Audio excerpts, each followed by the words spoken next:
third and final check-in for the week. I have a little bit different background, as you can see. I am out visiting my cousin in Arizona. Sorry, Caitlin, your living room is on YouTube. I don't think she'll mind. And I just wanted to say that I am still sticking with my chlorophyll. I was thinking today about how I might have to eventually switch it up, but it might change to another kind of green morning thing. And I also wanted to give you kind of my thoughts about how I'm going to be updating this. So I had previously in my video said I wanted to do like 3 times a week, which I think is still pretty reasonable. So this Sunday will be the next full week where I'll pick my next thing that I want to do. And for my check-in this week, I had been drinking chlorophyll. There were some nice comments in the other videos where I kind of explained why I was doing that. And one of the main motivations was to kind of give myself a good start in the morning, as well as kind of detoxify, and it's good for your skin. My skin's probably a little pink right now because, as everybody warned me, as if I didn't know, Arizona's really hot. I cannot tell you how many people told me, oh, it's really hot there in July. Duh. Thanks. So I've been drinking water like a crazy person all day. I told my cousin that I wanted to cook for her because I love cooking, and I think I spent most of my morning just kind of driving around and getting a lay of the land and stopping at every single food store that I could. I would love if Sprouts could come to Maryland.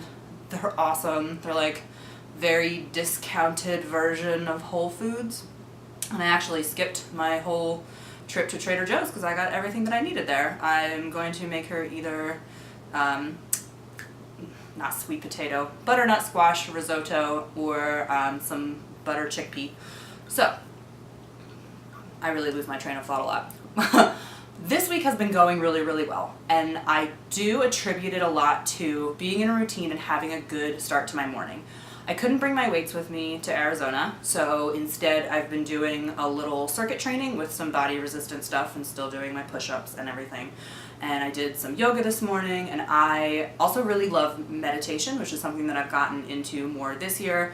I've kind of dabbled with it throughout my life, being better at it and then taking years off. And consistently for the last 5 months, I've been meditating pretty much every day. And I found a fabulous, fabulous app called Mindful. That's not it. I'll have to go and check. I'll put it in the comments or the description. But I really love it, and so I did my circuit training, my yoga, and my meditation, and the whole thing took about a half an hour. So I started out my morning like that, and the last 2 days, I keep track of my calories all the time. I'm actually at an 880 calorie deficit. When I say deficit, I mean that I'm 880 calories below my target, which right now is just 2,000 calories a day, which for most adult women is maintenance. Mine's actually probably a little bit higher than that because I'm 5'8". But I was also thinking about explaining why I haven't been making calories my goal, when obviously that's, I guess, one of the keys we think of to weight loss. I know we would love to find that solution where we could eat anything that we want. The people who eat piles and piles of fruit and lose weight, I'm very happy for you. I tried it, I did it for a week, and I wanted to die.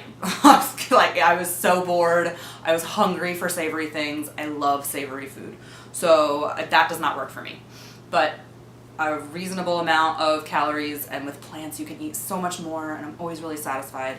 So the reason I haven't been just making calorie goals is because that's what I was failing at for the last 8 months.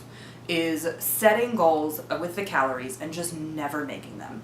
And part of the reason that I wasn't making them was because of other bad habits that were outside of that. The late night eating, the not starting my morning off well, and I'm not going to get a hold of the calorie situation until I figure out how to restructure my habits so that I can do that attainably, and it's not just torture and failure and all the miserable things. So I wanted to explain that instead of just coming up with a calorie goal, not that that won't come down the line, but every week I'm setting up a new goal to try and shape my reality every day, my day-to-day routines, so that calorie counting and just making sure that I'm in a good range is easier. Because again, my nighttime eating, my going out all the time and having drinks or whatever after school, those need to happen occasionally and not every day. So the routines that I'm getting into right now are really, really helping me. I was gonna give you a weight update. There's no scale in this house, so I can't.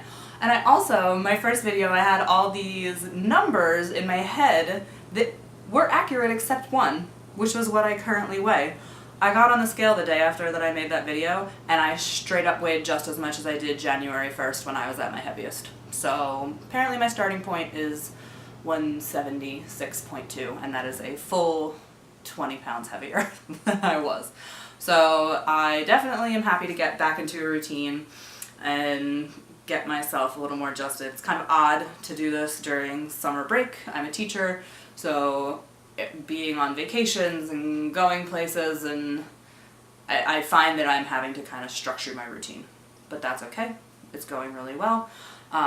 So my third and final update is I am still loving the chlorophyll. I have really, really noticed that my skin is, I'll say, dewier.